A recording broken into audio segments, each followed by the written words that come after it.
vamos falar de um assunto super importante. O que acontece quando quem deveria nos proteger acaba passando dos limites? Pois é exatamente para isso que serve a Lei de Abuso de Autoridade aqui no Brasil, e hoje a gente vai entender os pontos principais dela.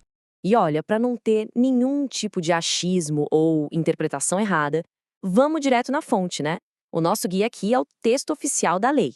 Assim a gente fica sabendo exatamente o que ela diz. Essa é a pergunta central, o coração da coisa toda. A lei foi criada justamente para traçar essa linha, para definir os limites do poder do Estado e, com isso, proteger todo e qualquer cidadão. Ok, então vamos começar pelo começo. Afinal, o que a lei considera de fato um abuso de autoridade? Olha só que interessante a definição que a lei traz. Não é qualquer ato, não. Para ser considerado abuso, o artigo 1º é bem claro. O agente público precisa agir com intenção específica. Ou seja, ele tem que ter o objetivo de prejudicar alguém, de se dar bem, de beneficiar um terceiro ou até de agir por puro capricho mesmo. É isso. A chave de tudo aqui é a intenção, a finalidade daquele ato. É o porquê da ação que realmente importa. Se a motivação foi uma dessas que a gente viu, prejudicar, beneficiar ou mero capricho, aí sim um ato de autoridade pode se transformar num crime. Agora, tem um ponto muito importante que a própria lei faz questão de esclarecer. Pensa só, já imaginou se um juiz pudesse ser processado toda vez que alguém não concordasse com uma decisão dele? Seria o caos, né? Por isso, o texto deixa bem claro que uma simples discordância na interpretação da lei ou na análise de fatos e provas não é crime. Isso é fundamental para garantir que o sistema de justiça funcione sem medo. Certo, já entendemos o que é o abuso. Mas a pergunta agora é: quem exatamente pode ser punido por isso? E a resposta da lei é bem ampla.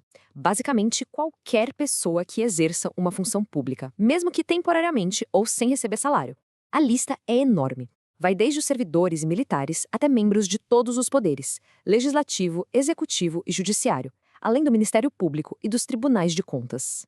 O recado é bem direto: ninguém está acima da... Tá bom, mas e na prática? Se alguém for condenado por abuso de autoridade, o que acontece? Quais são as consequências? As punições podem ser bem sérias. Elas vão desde a obrigação de reparar o dano, ou seja, indenizar a vítima, até penas alternativas, como prestar serviços à comunidade ou ter o cargo suspenso por um tempo. Nos casos mais graves, a pessoa pode até perder o cargo público e ficar inelegível por anos. Mas um detalhe crucial aqui. As punições mais pesadas, como a perda do cargo, não são automáticas, não. Para isso acontecer, a lei diz que a pessoa precisa ser reincidente em crime de abuso de autoridade. E mesmo assim, o juiz precisa declarar isso na sentença de forma bem fundamentada. Agora vamos deixar a coisa toda mais concreta. Que tipos de atitudes são de fato consideradas crimes por essa lei? Vamos ver alguns exemplos que estão lá no texto.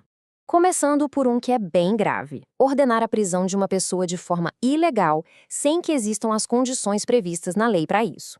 É uma proteção direta à nossa liberdade.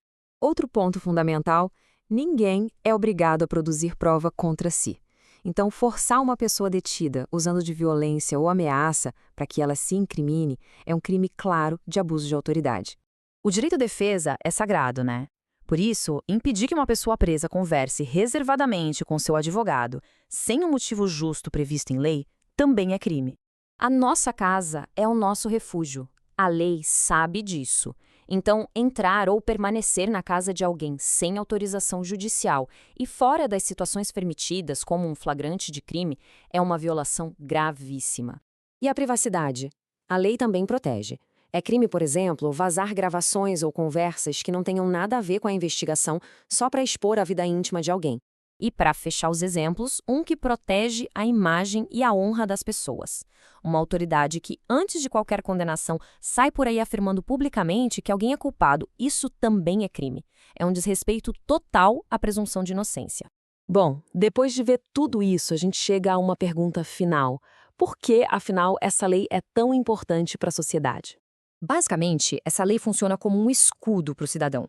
Ela existe para garantir que o poder do Estado, que é imenso, seja usado da forma correta, para servir e proteger, e não para oprimir ou para satisfazer vontades pessoais.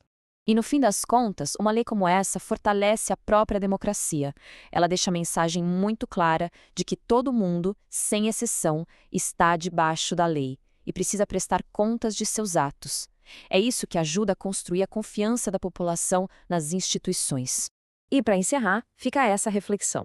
Essa lei nos lembra de algo muito básico, mas poderoso. Em uma democracia, a autoridade vem do povo e deve existir para servir ao povo, ao bem comum, e não o contrário. Uma ideia que vale a pena a gente sempre ter em mente.